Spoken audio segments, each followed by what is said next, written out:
Olá, que a paz de Deus, o amor de Jesus e a comunhão do Espírito Santo esteja com você, com a sua família, com todos aqueles que de bom grado tiraram um tempinho para ver, assistir nesse canal a verdade da palavra de Deus. Sois bem-vindo, que Deus abençoe ricamente a sua vida, sua família, seus planos e projetos. Que o Espírito Santo nos ilumine no caminho da verdade, no caminho da salvação. Se inscreva no meu canal. O nome do canal é Vem e Vê. Nesse canal você pode encontrar respostas para muitas objeções. E que Deus abençoe ricamente o momento que vamos agora abrir a palavra de Deus. E se inscreva no canal, compartilhe, ajude aí a manter esse canal aberto para a honra e para a glória de Deus. Quero falar hoje sobre um tema muito importante que traz o título: Com quem está a verdade? Entre a classe numerosa ou entre uma classe pequena? A verdade está com a maioria ou com a minoria? Onde podemos encontrar a verdade? Jesus disse: Eu sou o caminho, a verdade e a vida. Ninguém vem ao Pai senão por mim. Agora, quantos desejam aceitar Jesus e a sua verdade? Porque aceitar Jesus é mais do que o levantar da mão ou ficar em pé. Aceitar Jesus é aceitar a sua palavra. Agora, a verdade é aceita pela maioria ou pela minoria? O salmista Davi, no Salmo 12, versículo 1, diz assim: Salva-nos, Senhor, porque faltam os homens benignos, porque são poucos os fiéis entre os filhos dos homens. O próprio salmista Davi já declarou aqui que são poucos os fiéis entre os filhos dos homens. Quando Jesus veio à Terra, nos seus diálogos, nos seus estudos, nas suas palestras, Jesus deu a entender que pouquíssimas pessoas poderiam aceitá-lo ou aceitar a verdade. Foi feita uma pergunta para Jesus no livro de Lucas no capítulo 13, versículo 23 e 24. E disse-lhe Senhor, são poucos os que se salvam. E ele lhe respondeu: Porfiai por entrar pela porta estreita, porque eu vos digo que muitos procurarão entrar e não poderão. Na Bíblia corrigida Almeida Fiel, lá diz assim: esforçai por entrar pela porta estreita. A porta estreita, ela é tão estreita que não cabe as opiniões próprias. Não cabe os projetos do mundo. Não cabe as normas do mundo. Deus tem as suas normas. Deus tem os seus princípios. Deus tem a sua lei, escrita pelo seu próprio dedo. Jesus, olhando para os discípulos, aquele pequeno rebanho que se dispôs a ouvir e a praticar os ensinamentos de Jesus. Lucas capítulo 12, versículo 32. Não temas, ó pequeno rebanho, porque vosso Pai agradou dar-vos o reino. Jesus morreu para salvar a humanidade, mas nem todos querem a salvação que Jesus veio trazer. E o povo de Deus é um povo pequeno. Veja que nos dias de Noé, pouquíssimas pessoas entenderam a pregação de Noé, acreditaram naquele homem de Deus, pregoeiro da justiça, e apenas 8 almas se posicionaram ao lado da verdade. Noé, a esposa, os 3 filhos e as 3 noras. Veja que o povo de Deus é um povo pequeno. E Deus diz para Noé, Noé, entra na arca. No livro de Gênesis, capítulo 7, por que Deus mandou Noé entrar na arca? Por quê? Depois da arca pronta, 120 anos preparando aquele barco enorme, né? Gênesis 7, verso 1.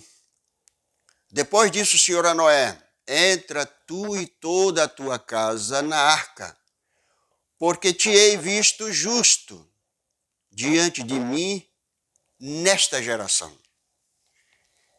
Eu te vi justo, sabe? Então, veja que precisamos ser justos. Agora alguém pega na Bíblia e diz assim, olha, não tem nenhum justo sequer, porque Deus olhou lá de cima para cá e não viu nenhum justo sequer. Só Jesus que foi justo. Mas veja, Deus não viu nenhum justo por si mesmo, mas pela graça de Deus, pelo poder do Espírito Santo, pelo poder que acompanha a palavra, podemos ser justos pela graça de Deus. Pela graça sois salvos. Isso não vem de vós, é um dom de Deus. Então, mesmo Deus que soube salvar aquele pequeno grupo de 8 pessoas, salvar do dilúvio, é o mesmo Deus que pode salvar um pequeno grupo do dilúvio de fogo que está para vir. A palavra de Deus fala de 144 mil pessoas seladas nesta era apocalíptica. Em vista da grande população do mundo, 144 mil, poucas pessoas, número pequeno. Mas o pouco com Deus é muito. Veja que aqueles 300 homens de Gideão fizeram um grande trabalho. 32 mil pessoas saíram para a guerra. Na primeira sacudida, 22 mil ficaram para trás. Na última sacudida, que foi na hora de beber água, uma prova muito simples, né? Só pelo fato de levar a mão à boca, tomando água. 300 homens apenas. 970 homens ficaram de fora. Então, Gideão disse, ou com muitos ou com poucos, vamos vencer. Jesus, no livro de Mateus, ele disse, assim como foi nos dias de Noé, será também nos dias da vinda do Filho do Homem. Pouquíssimas pessoas. Veja, a verdade, ela não está com a maioria. A verdade está com a minoria. Bom seria se muita gente, né? Se fosse muita gente, mas não tem como. A porta é estreita demais para entrar as opiniões, os projetos, os planos, né? A porta é estreita demais para entrar o orgulho, a vaidade, o pecado. Nesse livro, Meditações Matinais, 1980, na página 317, Jesus estava entre os humildes da terra. Não tomou sua posição ao lado dos cultos rabis, ou dos maiorais. Não se encontrava entre os potentados da terra, e sim entre os humildes. A verdade nunca se encontrou entre a maioria. Ela sempre esteve com a minoria. Os anjos do céu não foram à escola dos profetas, nem cantaram suas antífonas sobre o templo ou sobre as sinagogas, mas foram ter com os homens que eram suficientemente humildes para receber a mensagem. Eles entoaram as alegres novas de um Salvador sobre as planícies de Belém, ao passo que os grandes homens, os maiorais, os homens ilustres, foram deixados em trevas, porque se achavam completamente suficientes com sua posição e não sentiam necessidade de maior piedade do que aquela que possuíam. Olha, os anjos de Deus vieram, sobrevoaram em Jerusalém, na sinagoga, escola dos profetas, aonde os maiorais costumavam, os homens ilustres, mas os anjos não acharam por bem cantar as antífonas ou dar o recado mais importante do mundo, o recado sobre o nascimento do Messias, o recado sobre a solução para o planeta, a solução para este mundo. Porque Deus amou o mundo de tal maneira que deu o seu Filho unigênito, para que todo aquele que nele crê não pereça, mas tenha a vida eterna. São João 3,16. A luz veio ao mundo, mas os homens escolheram mais as trevas do que a luz. É muito mais fácil escolher as trevas. A porta larga, é espaçosa, para as opiniões, né? As opiniões dos teólogos, eu acho que assim é melhor. Não, diz o bacharel de teologia, assim, tem que ser assim, nada disso. Jesus, ele levantou os olhos ao céu e disse: Pai, graças te dou, porque ocultaste estas verdades aos grandes e revelaste aos pequeninos. São Mateus capítulo 11, o versículo 25. Então os anjos sobrevoaram e não encontraram ninguém que estivesse interessado no cumprimento das profecias relacionadas ao Messias. Aí os anjos já estavam para voltar. Aí eles sobrevoaram ali pelo campo da Palestina. Aí encontraram um grupo pequeno de pastores que estavam pastoreando as ovelhas e dialogando entre eles sobre as profecias do Messias. E é ali que o anjo chega e anuncia as novas do Salvador. De repente, um grupo de anjos se aproxima e o grupo de anjos começa a cantar: glória a Deus nas alturas, paz na terra. Olha que maravilha! Ah, como é bom ouvir o cântico dos anjos, ouvir as antífonas dos anjos. Então Jesus, ele nunca esteve entre os maiorais, nunca com a maioria, mas sempre com a minoria. Aqui diz que a verdade nunca se encontrou entre a maioria. Ela sempre esteve com a minoria.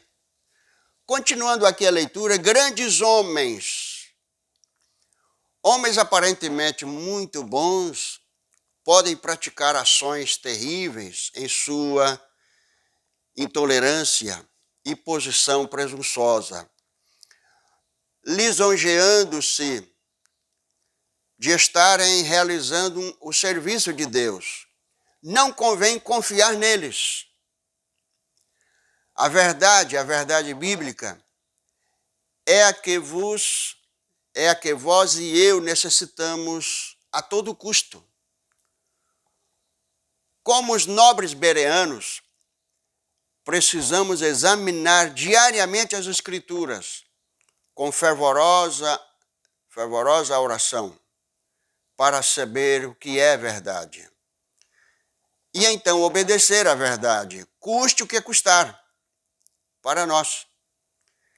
Sem atentar para os grandes homens ou para os homens bons. Então veja, a verdade bíblica, ela exige um custo alto, custe o que custar. Devemos pesquisar a verdade e colocá-la em prática.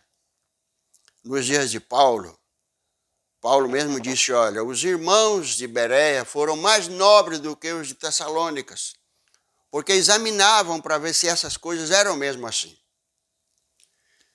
Então, não devemos confiar nos homens. Temos a Bíblia, temos o espírito de profecia. Qual é o desejo de Satanás? Qual é o desejo do grande líder rebelde? No grande conflito 594, olha só. Satanás se esforça constantemente por atrair a atenção dos homens em lugar de Deus. Induz o povo a olhar para os bispos, pastores, professores de teologia, como seus guias, em vez de examinar as Escrituras, a fim de que por si mesmos aprenderem seu dever. Então, dominando o espírito desses dirigentes, pode influenciar as multidões a seu bel prazer. Então, Satanás leva as pessoas a olhar para a maioria, para os professores, bispos, grandes estudiosos, grandes homens, pós-graduação, pós-graduados, tá? E em vez de examinar a Bíblia e os espíritos de profecia. Mais embaixo diz assim, olha, o espírito que atuava naqueles sacerdotes e príncipes é ainda manifesto por muitos que fazem alta profissão de piedade. Recusam-se a examinar o testemunho das Escrituras concernente às verdades especiais para este tempo, apontam para o seu número, riqueza e popularidade e olham com desdém os defensores da verdade, sendo estes poucos, pobres, impopulares, tendo uma fé que os separa do mundo. O povo de Deus sempre foi um povo separado e peculiar.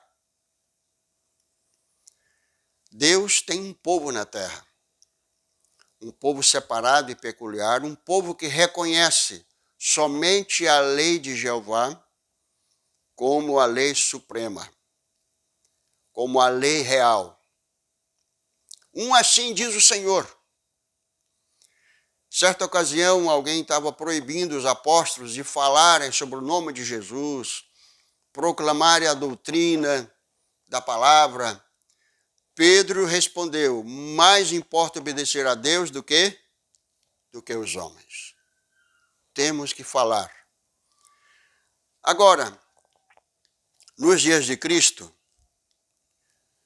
muitos apontavam para a maioria. E alguém até disse, creu nele alguns dos fariseus? Muitas pessoas acompanhavam Jesus, uma multidão de gente, mas somente para alimentação, porque Jesus fazia milagre.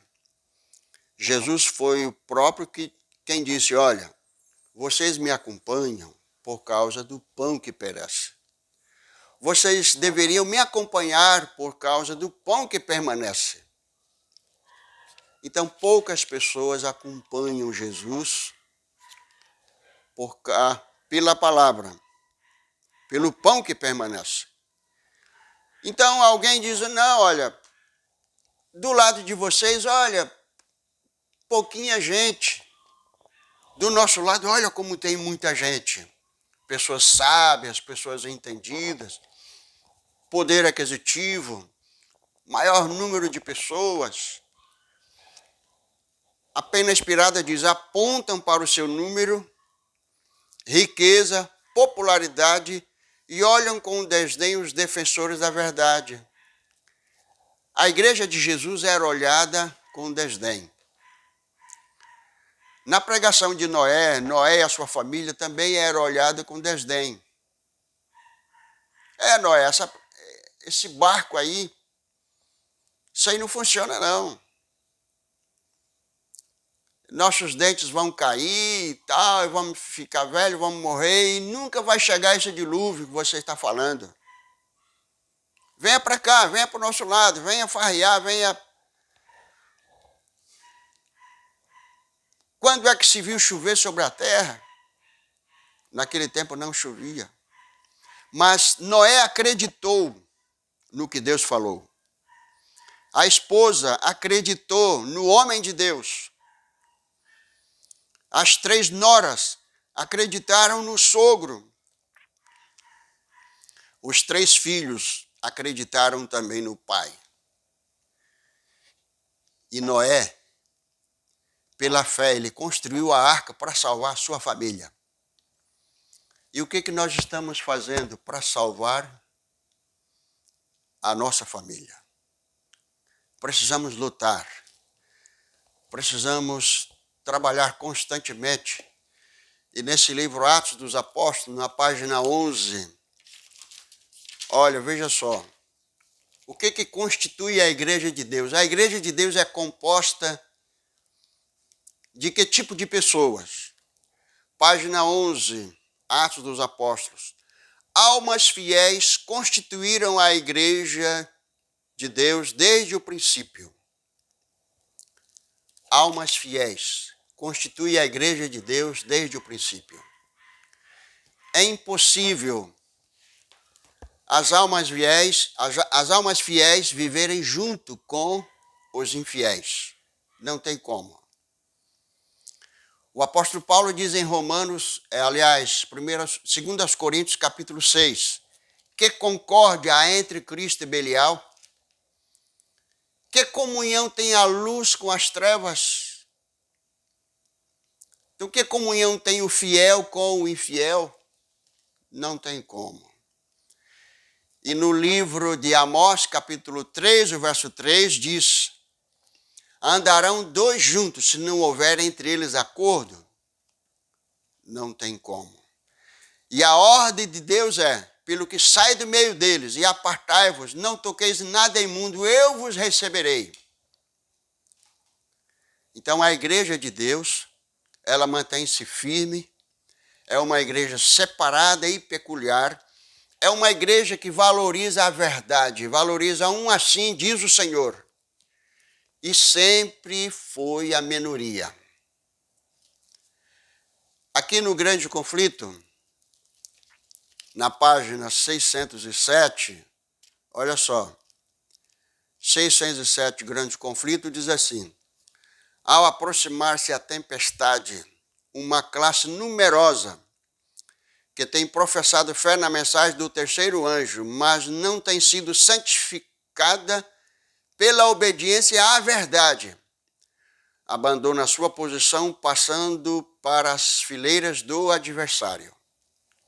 Então, essa classe numerosa aqui não é a igreja de Deus, porque a igreja de Deus é a minoria.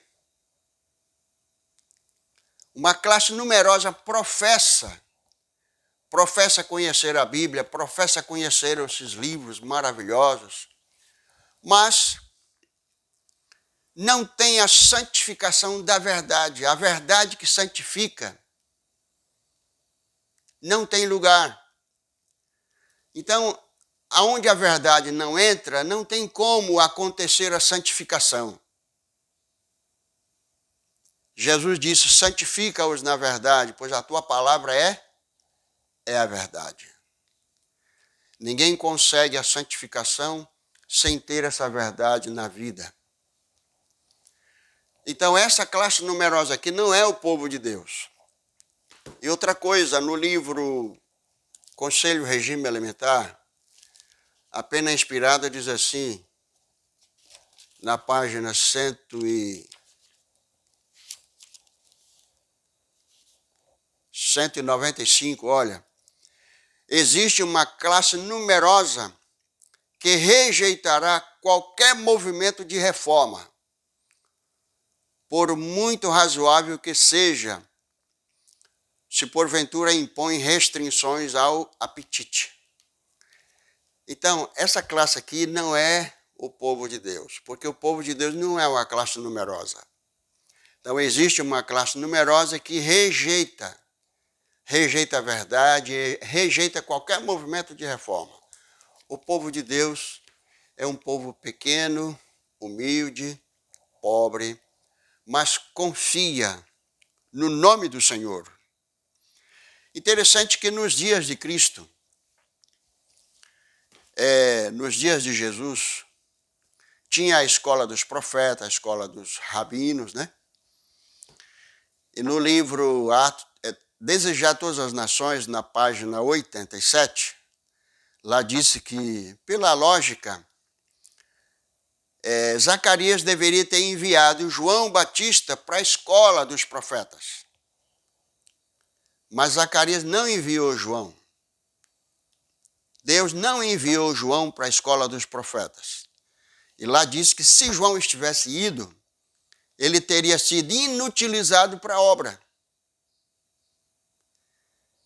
Então, não é diploma, não é tantos anos de teologia que leva a pessoa a ser um bom missionário. Mas o que leva a pessoa a ser um missionário, com as credenciais divinas, a verdade da palavra escrita no coração.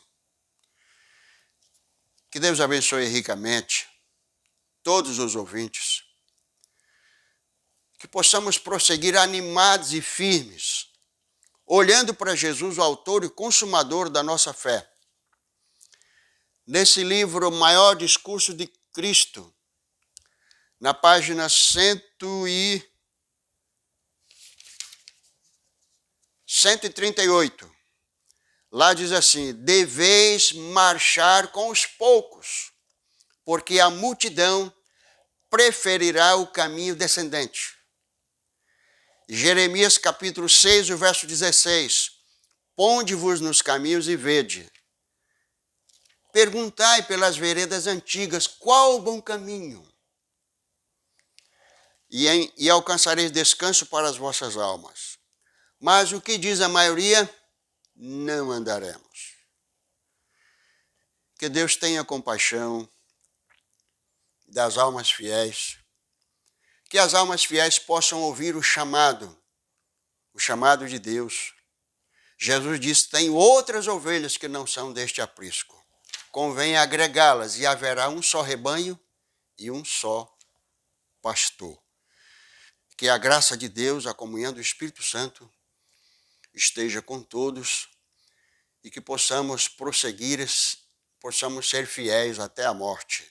Que Deus nos abençoe e nos dê a sua graça. Amém? Inscreva no canal, faça isso. E divulgue, compartilhe. Deixe também o seu joinha, tá? E que Deus abençoe ricamente, tá? Deus seja louvado e nos dê capacidade para obedecer, anunciar, cumprir a sua palavra. Amém?